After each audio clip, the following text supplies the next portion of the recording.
Sa wakas, malalaman na natin ang tunay na dahilan sa likod ng pagkakasawi ni Tomie at ang nakakakilabot na bagay na umiikot sa katauhan ng babaeng ito.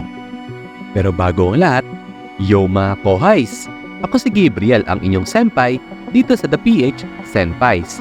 Sa video na ito, tatapusin na natin ang chapter 1 ng manggang Tomie. Kung ready ka na, then simulan na natin. Pumwesto ang guro at ang mga estudyanteng lalaki sa paligid ng katawan ni Tomie. Gamit ang maliit na lagare, sinubukan nilang putulin ang baraso at ang binti ni Tomie. Ngunit sa hindi inaasahan, nagising sa Tomie sa ginagawa nilang iyon. Buhay pa pala si Tomie. Labis itong kinagulat ng lahat. Nataranta mga bata sa nangyari at hindi alam ang gagawin. Sinigawan ng guro ang kanyang estudyante dahil sa pag-false alarm nito, nawala na raw si Tomie kanina. Tinakpan ng guro ang bibig ni Tomie upang dito makasigaw at dali-daling kumuha ng gunting at walang habas na pinagsaksak ang walang labang katawan ni Tomie. Sa pamamagitan ng lagare, ang mga estudyanteng lalaki ay pinagpira-piraso ang katawan ni Tomie. Makikita dito na yakap-yakap ni Yamamoto na dating nobyo ni Tomie ang putol na ulo nito habang umiiyak. Ilang sandali pagtapos ng krimen na ginawa nila, nagpasalamat ang guro sa mga bata at sinabing maligo ang mga ito upang mawala ang mga dugo sa kanilang katawan. Sa kanilang pag-uwi, sinabi ng guro na hinati nila ang katawan ni Tomie sa 42 piraso. Eksaktong bilang rin nilang magkakaklase. Inutos ng guro na iuwi ang mga ito at itapon sa lugar na walang sino man ang pwedeng makakita. Napunta kay Reiko ang puso ni Tomie sa dahilan na siya ang nag-iisang kaibigan nito.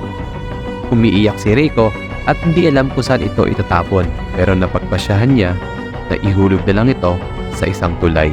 Dito natapos ang flashback ni Reiko na ngayon kasama si Yamamoto ay tinutugis ng mga kanilang klase sa dahilan natakot sila na baka aminin na nila ang kanilang ginawa sa mga pulis. Pagod na raw si Reiko at dumadaing na ayaw na nitong tumakbo.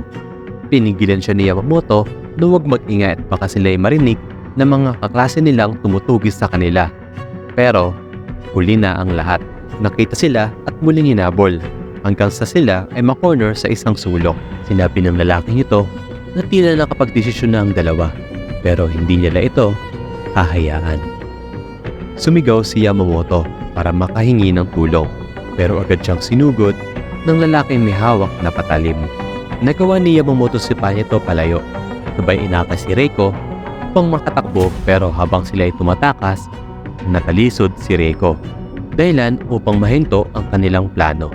Pinaligiran sila ng mga nagkatawa ng kaklase nila. Nang biglang sa harapan ni Yamamoto, mabagal lumakad mula sa dilim si Tomie na naghatid ng takot sa kanilang lahat. Nagsitakbuhan ng mga kaklase ni Tomie. Habang tulala, humingi si Reiko ng tawad. Pero nung hindi ito tinanggap ni Tomie, ay mabilis rin itong tumakbo palayo. After nun, nabalitaan na lang si Yamamoto na nandun pa rin sa eksaktong lugar na yon na nasisiraan na ng bait. 3 araw makalipas, pinili ng magulang ni Reiko na magpakalayo-layo. Sunod-sunod nag-alisan ng mga kaklase ni Tomie at nabalitaan pa ang dalawa ay nagpatiwakal. Malapit sa dalampasigan ang nilipatan ni Reiko at habang ito'y malaya na mamasyal, pinapansin siya sa dalampasigan.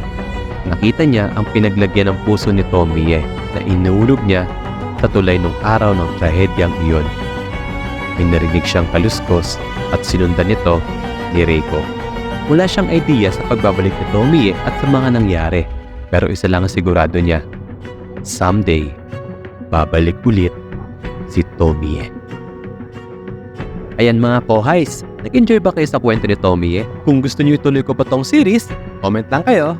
At huwag kalimutang isupport ang The PH Senpais. Like, comment, and share. Muli, ako si Gabriel. Arigatanks!